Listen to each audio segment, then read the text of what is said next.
전문가를 파견합니다. 근데 이미 늦었어 사실. 4월에는 수도까지 번졌고 총 감염자 242명, 사망자가 142명으로 늘었습니다. 근데 여기서 비극이 일어나요. 왜 아프리카? 그 중에서도 오지에서 그러게. 갑자기 에볼라가 왜 등장한 걸까? 닥터 프렌즈.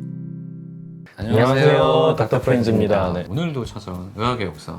제가 이제 바이러스에 대해서 계속 하나씩 조금씩 다루고 있는데 오늘은 에볼라라는 병을 다뤄보려고 합니다. 이름만으로 임팩트를 가지고 있는. 그쵸, 에볼라. 네. 이름도 무섭게 생겼어. 들어보셨죠, 에볼라? 그럼요. 아니 정신과 의사에서. 혹시 정신과여가지고. 아니 그래도 네. 정신과 의사가 되기 전에 들어보셨겠지. 아, 그렇겠지. 치사율이 굉장히 높은. 이게 1976년에 아프리카에서 처음으로 대량 발생했던 걸로 알려져 있죠. 어마어마한 시사율을 보여서 이제 맞아요. 보건당국의 눈길을 딱 끌었습니다. 맞아요. 이게 그러면 전체 감염병 중에 몇 번째로 높을까요? 1등일 것 같은데 뭔가. 여기 1등 나왔습니다. 한 5위 안에 들 것 같아요. 5위 안에 들 것 네. 같아요. 일단 1위는 광견병입니다. 광견병은 일단 치료하지 않으면 100% 사망이라고 봐야죠. 그리고 아메바성 수막염 이것도 걸리면 사실 사망률이 97에서 8%. 근데 이제 광견병은 사실 증상이 발현되기 전에만 그러니까 물렸어 야생동물한테 그때 치료하면 돼요. 그러면 괜찮습니다. 그리고 아메바성 수막염은 감염 확률 자체가 너무 낮죠. 모든 종류의 세균성 수막염들이 굉장히 시사율이 높지만 걸리기는 게 쉽지가 좀 않아요. 이제 좀 낮으니까. 그 중에서도 아메바는 일단 잘 있지도 않아. 에볼라는 그렇지가 않습니다. 여전히 아프리카 지역에서는 계속해서 유행이 하고 있고 2022년 우간다에서도 77명의 사망자를 낸 무서운 질환이죠. 증상도 무서워 이거. 갑작스럽게 막, 발열, 이런. 구토, 피로, 근육통이 있다가 갑자기 눈이 충혈되면서 출혈이 발생하는데 객혈, 토혈, 혈변 그리고 눈이나 코, 온몸에서 그냥 피가 나면서 구멍에서 피가 나오는. 네, 사망을 합니다.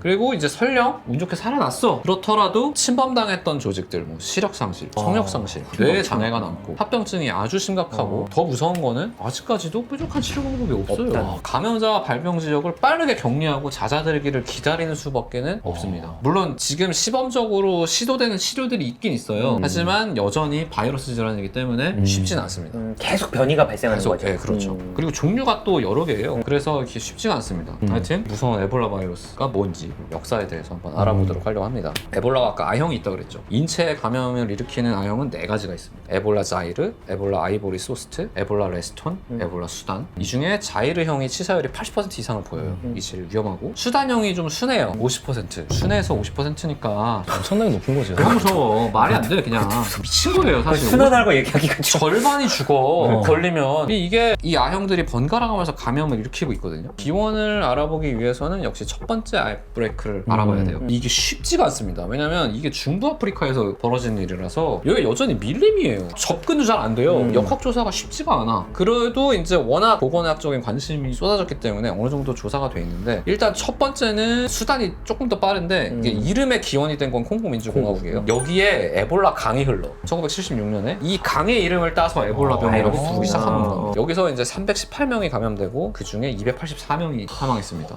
엄청난 치사율이죠. 이게 자이르 아형이었고 또 같은 해에 콩고민주공화국에서 또 한 번 도는데 이건 수단형이었어요. 284명이 감염되고 150명이 사망합니다. 그리고 이제 1976년 같은 해죠. 이건 이제 영국으로 가져와서 연구하던 멀티셔의 연구원이 수단형에 감염이 돼요. 근데 다행히 이 사람은 회복을 했습니다. 그리고 나서 뭐 77년, 79년에 산발적인 감염을 일으키다가 15년 동안 없었어요. 그래서 사멸된 거 아니냐 이렇게 생각을 했고 왜냐면 너무 치사율이 높으니까 이게 전파가 되기가 어렵죠. 번지기 전에 다 죽은 거 아니냐라고 해서 사실은 우리 대학교 때 배울 때는 사멸되거나 이거 크게 보건학적으로 문제 안 될 거다라고 배웠었어요. 숙주를 사실은 죽이는 바이러스면 사실 오래오래 전파되기가 너무 빨리 어렵죠. 죽이면 안 되거든요. 예. 그렇게 여겨졌고 또 이렇게 여겨지니까 이제 음모론이 굉장히 돌았죠. 이거 미국에서 만든 거다. 이거 일부러 만든- 아프리카에서 실험한 거다. 뭐 이런 음모론이 계속해서 돌았었죠. 근데 1994년에 가봉에서 다시 발생을 합니다. 그리고 나서 지금까지 아프리카 지역에서 계속 일어나거든요.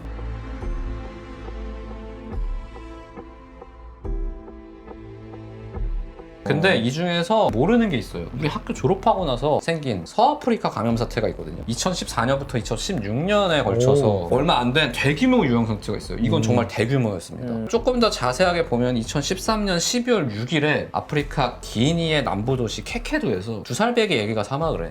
얘가 왜 감염이 됐는지는 정확히 모르겠지만 이 지역에서는 박쥐고기를 자주 먹습니다. 만 2세니까 뭐 형들이랑 놀고 여기다가 먹었겠죠. 근데 이후에 아이의 할머니, 어머니, 누나 군화가 차례로 사망을 하게 되고 장례식이 열려요. 근데 이 도시가 기니, 라이베리아, 시에라리온의 국경지대에 있어요. 그리고 이 나라가 다 가난해. 그러니까 국경이라고 해서 딱히 뭐가 없어요. 감시가 없어. 그러니까 그냥 옛날에 살던 대로 그냥 왕래하는 거야. 그래서 여기서 이제 새 국가에 감염이 번지기 시작합니다. 이거를 최초로 보도한 거는 국경문서예요. 지금 이거 심상치가 이상하다. 않다. 이상하다. 너무 감염이 빠르게 번지고 있다라고 해서 이거 빨리 개입을 해줘야 됩니다라고 WHO에 보고를 했어요. 근데 WHO는 엄청 늑장을 부려. 왜 그랬을까? 왜냐면 요 바로 전에 신종플루가 돌았었는데 그때 WHO가 되게 강경하게 격리하고 그랬었거든요. 근데 그것 때문에 경제적인 피해가 굉장히 컸고 실제로 신종플루가 그만큼의 치사율을 가진 질환은 아니었어가지고 많은 비난을 받았어. 그러니까 WHO가 정치적인 부담이 어마어마했어요. 그래서 개입을 잘 못해요. 계속 안 하다가 3월에 기니에서만 이제 86명이 감염되고 59명이 사망했다는 보고를 받고 WHO가 미국의 CDC에 협조 요청을 받아서 전문가를 파견합니다. 근데 이미 늦었어 사실. 4월에는 수도까지 번졌고 총 감염자 242명, 사망자가 142명으로 늘었습니다. 근데 이 역학조사가 정확했냐? 아니에요. 왜냐면 이건 기니잖아. 이게 3국을 다 접경지대에서 나왔잖아요. 그러니까 지금 시에라리온하고 라이베리아는 아예 몰라요. 국경 없는 이 사회만 계속 얘기를 하고 있는 거예요. 지금 너네가 몇백 명 단위로 발표하고 있는데 우리가 보기엔 지금 몇천 명도 넘는 것 같다. 진짜. 이것 좀 어떻게 해달라 라고 해서 이제 WHO가 8월에 얘네 말이 맞다면 요즘 큰일 난 것 같은데? 라고 해서 5단계 에피데믹 단계다.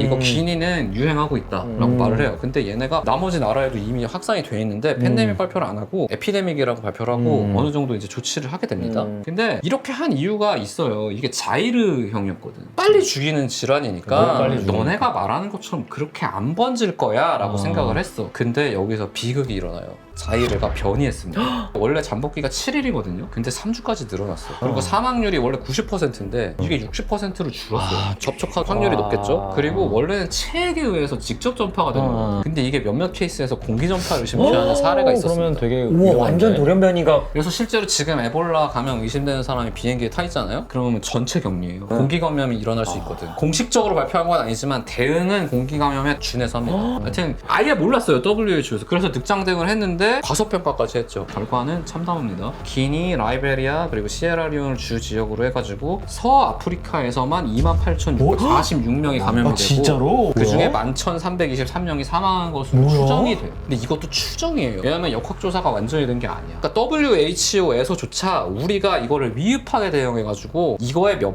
배일 수도 있다. 이 당시에 사망한 사람들이 더 많을 거다라고 추정을 하고 있어요. 이때 이제 여기에 있던 의료진들도 850명이 감염되고 510명이 사망했습니다. 이거가 이제 시작으로 해가지고 이제 미국하고 스페인에서도 발병 환자가 발견이 됐는데 대부분 이제 서아프리카로 봉사를 갔던 의료진 혹은 이제 라이베리아인이 이제 미국으로 왔다가 발견이 된 적도 있죠. 이때 미국에서는 진짜 초긴장 상태였거든요. 왜냐면 서아프리카면은 아프리카 서쪽은 미국에 가깝잖아요. 건너가 바로야. 그래서 여기서 엄청나게 방역을 해가지고 공항에서 계속해서 감시를 했대요. 그래서 왕정이지 아니었으면 대륙간 감염이 생길 뻔했고 21세기 최고의 팬데믹 사태를 코로나로 알고 있는데 이 한참 전에 에볼라가 돌 수도 있었겠죠. 큰일 날 뻔했네. 큰일 날 뻔했어요, 진짜 진짜로. 무섭지. 그래서 이 대유행 때문에 지금 주요 선진국들의 경각심이 엄청나게 올라갔거든요. 이게 도대체 왜 이렇게 되는 거냐라고 해서 들여다보고 있는데 대부분의 케이스에서는 페이션트 제로, 최초의 환자가 확인이 되질 않아요. 확실한 것들은 이제 실험실에서 감염되는 것들, 그런 것들은 확인이 됐는데 그 사례가 뭐냐? 바이러스 자체를 연구하다 된 게 아니고 바이러스에 걸려서 사망한 동물 사체를 연구하다가 감염이 된 거거든. 그러니까 여기서 힌트가 하나 오죠. 에볼라에 감염이 된 동물 사체에서 감염이 된다는 거는 이 동물 고기를 통해서 감염이 되겠다. 이를 토대로 동물 사체 또는 고기랑 관련된 사례를 이제 추적 관찰을 하다 보니까 96년에 가봉에서 유행했던 거는 침팬지 사체를 발견하고 도살한 애들한테 발생한 거다. 얘네들이 숲에서 놀다가 죽어있는 침팬지를 보고 이 고기를 먹었는데 그러고 나서 생긴 거다라고 확인을 하고 다시 조사를 더 빡세게 해보니까 2001년하고 2003년에 가봉하고 콩고공화국에 또 대규모 유행이 있었는데 고릴라, 침팬지, 쥐커, 그러니까 유인원들이 엄청나게 사망을 했어요. 그러니까 사람들이 감염을 할 때 유인원들도 감염이 생기는 거야. 되는구나. 그리고 나서 보니까 유인원의 개체수가 에볼라가 유행할 때 같이 줄어요. 인수공통 전형이네요. 인수공통 감염증이야.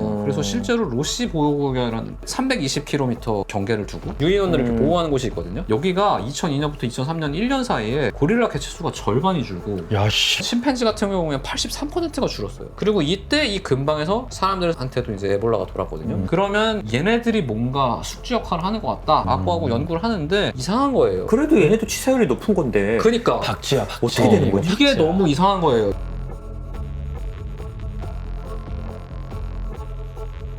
아니 이게 바이러스 전파가 효율적으로 또 쥐김처럼 그러니까. 주기적으로 계속 일어나려면 숙주 그치. 자체는 바이러스에서 있어야 급작스럽게 돼. 죽으면 안 되거든. 버텨야 되잖아. 버텨야 돼. 근데 버티고 유인원은 고릴라고 침팬지고 걸리면 사람이랑 똑같아. 다 죽어요. 그러니까 어. 이상해. 그래서 다른 방향으로 연구를 합니다. 여기 말대로 박쥐를 의심합니다. 박쥐가 진짜 신기하게 온갖 바이러스의 숙주로 그냥 살거든. 면역 반응을 안 일으켜. 죽질 않아요. 그래서 여기서 보니까 1976년 수단에서 유행한 거를 더 연구를 해봤더니 아 이거 박쥐고기를 먹고 나서 생긴 것 같다. 페이션트 제로가 박쥐고기를 먹고 나서 발병이 된 것 같다. 그리고 나서 열흘 이후에 온몸에 피를 쏟으면서 사망했고 그 다음에 마을 사람 284명한테 전염이 된 다음에 151명이 사망한 것 같다. 박쥐가 범인인 것 같다라고 하고 이제 진행이 되는데 봤더니 박쥐가 많이 서식하는 곳에서 자거나 혹은 박쥐고기를 섭취한 사람들한테서도 감염이 된다는 거를 확인했어. 근데 박쥐 자체는 에볼라로 폐사가 안 돼요. 그럼 박쥐가 캐리어네. 근데 그럼 또 한 가지 이상해져요. 왜 아프리카? 그 중에서도 오지에서 그러게. 갑자기 에볼라가 왜 등장한 걸까? 박쥐는 다른 데서 이 살잖아. 사람들이 예전에도 박쥐 먹었는데 왜 이렇게 됐을까? 1976년부터 2014년까지 대유행을 일으킨 모든 지역들이 원래 사람들이 살던 곳이 아니에요. 개발이 되면서 사람들이 더 들어가서 살게 된 곳입니다. 그러니까 여기서 만난 박쥐는 네, 우리가 어떤- 옛날에 만났던 박쥐가 아니야. 우리가 먹던 박쥐가 아니에요. 처음 접한 그러면서 아니었구나. 주변에 있는 서식지들도 파괴가 되니까 박쥐들이 이제 사방에서 날아다니는 거예요. 그러니까 그 전까지는 인류하고 빈번하게 접촉하지 않았던 야생동물들하고 점점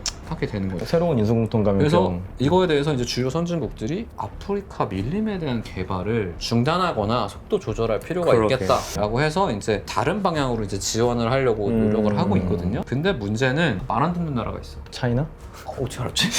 뭐 차이나 아니면 러시아 아닌가 요새. 2009년 이후에 중국의 아프리카 투자가 가속화됩니다. 그러니까. 심지어 이 사람들이 지금도 에볼라가 서아프리카는 계속 유행하고 있거든요. 근데 거기 난개발을 하고 있어요. 거기에 중국인이 2만 명 넘게 들어가 있어. 그러니까 새로운 시장을 좀 개척한다 그런 말이 있잖아요. 다른 나라는 지금 다 출생률도 좀 정체가 되고 하는데 아프리카가 이제 미래의 어떤 그쵸, 미래 시장이 그런 거다. 될 거다. 그래서 들어가 있는데 지금 이제 위험 지역으로 분류가 돼 있어서 외부인들은 출입하지 말아라라고 권고가 돼 있는 이게 다른 이유가 아니야. 테러나 이런 게 아니고 거기 에볼라가 있으니까 들어가지 말아라라고 하는 그 지역에 2만 명이 들어가 있어요. 근데 걔네가 그 2만 명이 또 중국 그치, 본토로 오고 가가지고 계속 왔다 얘네들 갔다 하거든요. 그러면 이게 또 다 퍼지는 거니까. 그래서 이를 두고 이제 에볼라 바이러스를 처음으로 발견한 사람이 런던 대학교에 있는 피터 피오트 박사거든요. 이 사람이 이제 그걸 보면서 이 바이러스가 만약에 중국으로 들어가서 번지게 되면 이거는 전 세계적으로 어떤 재앙이 벌어질지 나는 상상할 수가 없다. 야, 라는 말을 합니다. 여러 가지로 이렇게 생각을 해봐야 됩니다. 지금 서아프리카 유행 처음 들어봤죠? 저도 이거 보면서 처음 봤거든요. 이게 아프리카에서 됐으니까 이 정도지 인구 밀집 지역에서 생겼으면은